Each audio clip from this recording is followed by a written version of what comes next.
antes de ser cruz, foi poste de pedra. E iso pode estar aí desde o Neolítico. Pode estar aí desde a época dos menires, das pedras fitas que se puñan precisamente para levantar marcos. Eran como marcos xigantes. Cando ven o cristianismo, lles dá forma de cruz. Desde este cruceiro ata...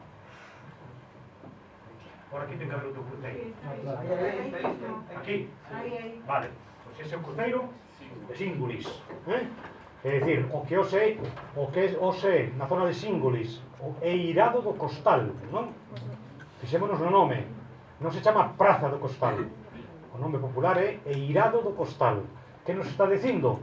Pois que ali aínda era unha zona rústica, rural, era unha eira. Era unha eira.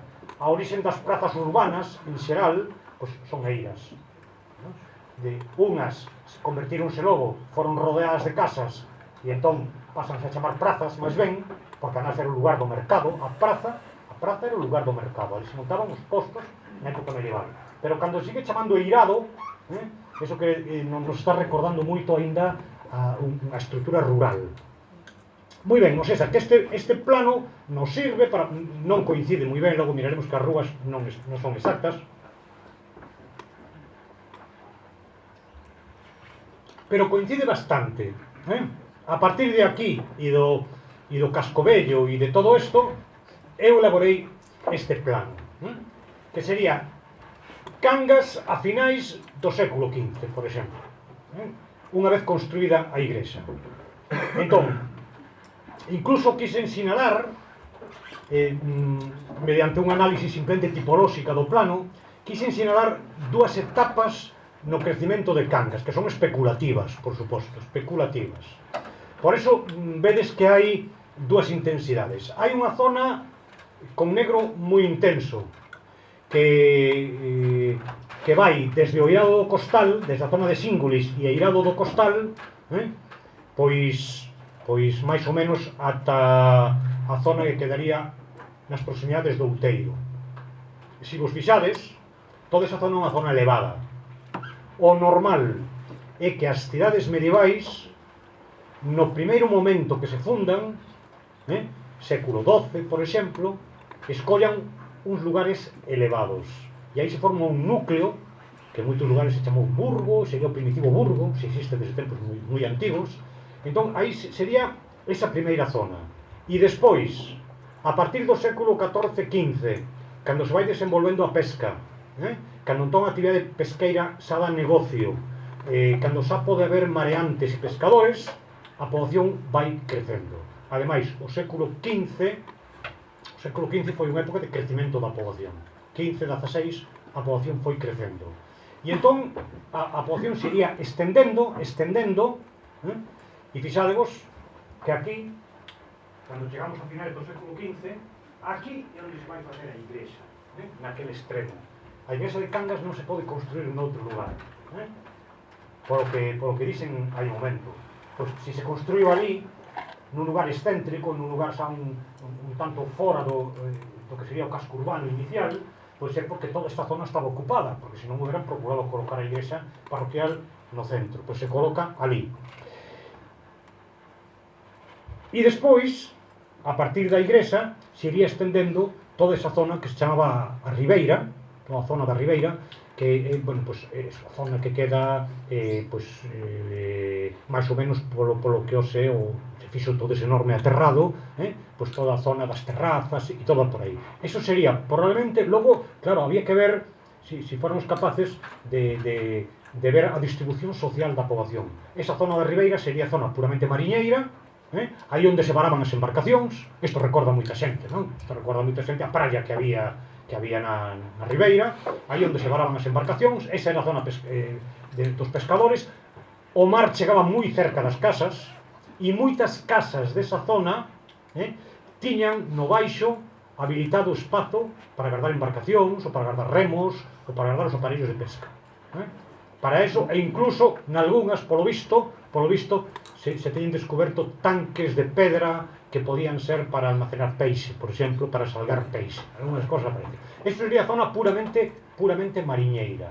E, en cambio, a zona máis bella tirando cara a este negro máis oscuro, a zona máis bella, esa probablemente sería a zona un pouco máis burguesa, a zona onde estarían pois, os sastres e toda esta xente de oficios.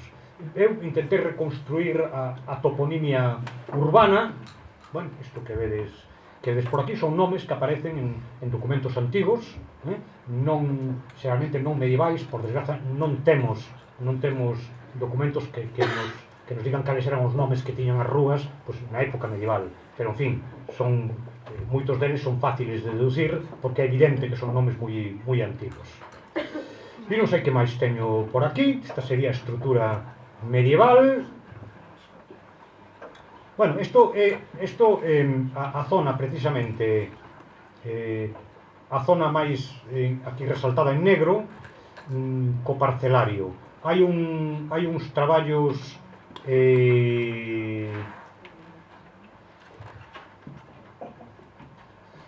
se percorremos a zona bella de Cangas, bueno, e como eran as casas que había aquí, porque a estrutura vemos rúas sempre irregulares, non manteñen o mismo ancho. Hai que pensar que a cidade medieval é unha cidade que se vai desenvolvendo sobre a marcha, e as rúas vanse facendo sobre os camiños.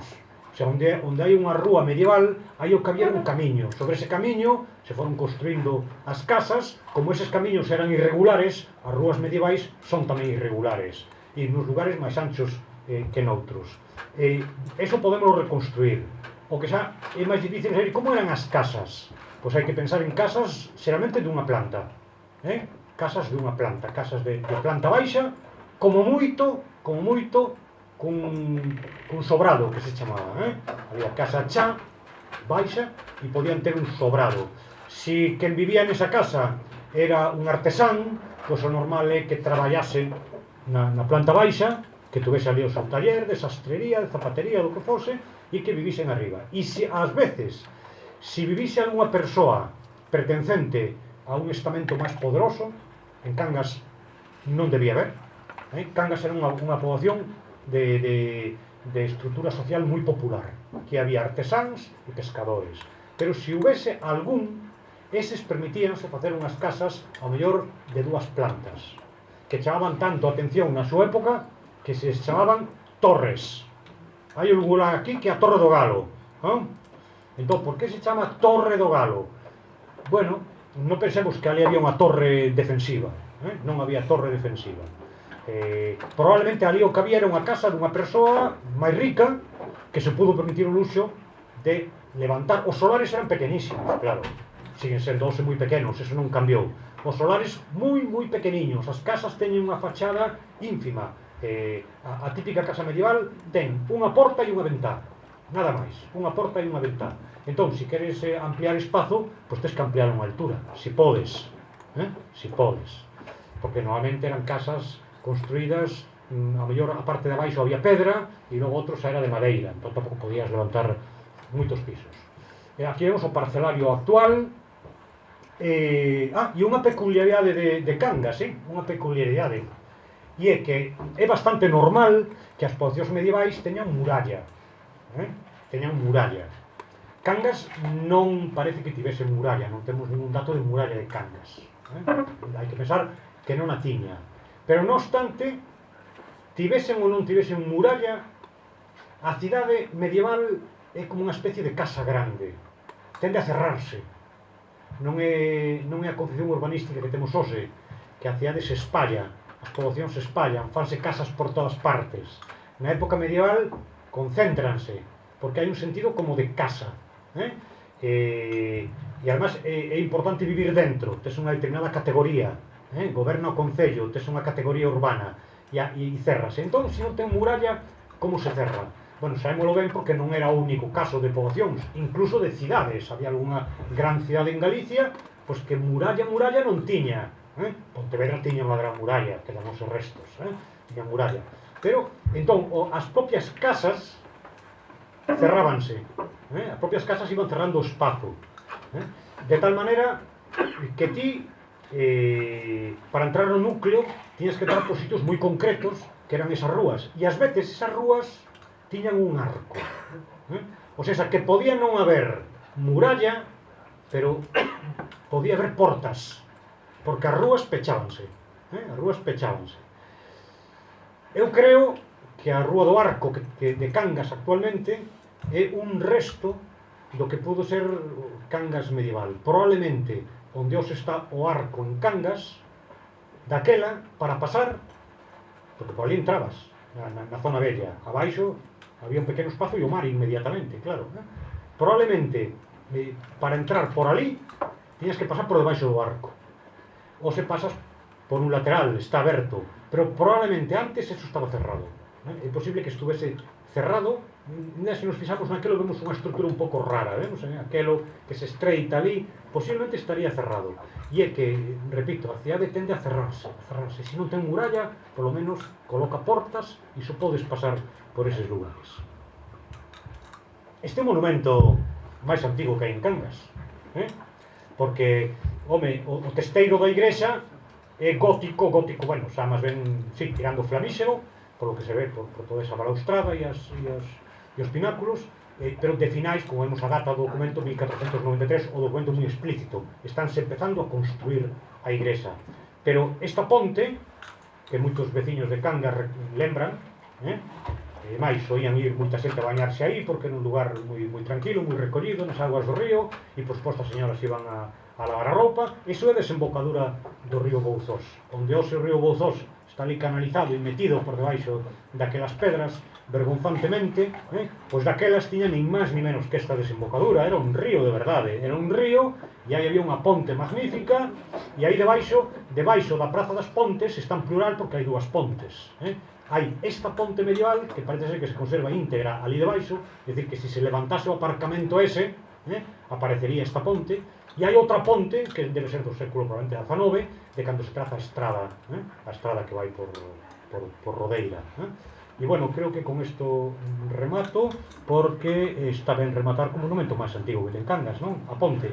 E aproveitar a ocasión para dicir que é desexable que este monumento de Cangas se recupere, e que así como en Moaña fixeron un bonito espazo coa desembocadura do río, e hai outros lugares, que se eu lembro tamén, pois, en Oleiros, tamén un río que parece, un río pequeno non é nada, non, pero aquele humanizado dá moitísimo xogo. Aquí, bueno, parece que a moda era facer aparcamentos, hai que meter os coches encima. Bueno, os coches poden meter noutro sitio, e aquí se podía facer un espazo verde magnífico, recuperando a ponte medieval de Cangas. Ese é o noso desexo, recuperación sempre do noso patrimonio, e só recuperaremos o noso patrimonio cando seamos conscientes de que temos patrimonio, de que ese patrimonio ten valor, e de que de nós depende que se conserve e que se transmita a xeracións futuras. E moitas gracias.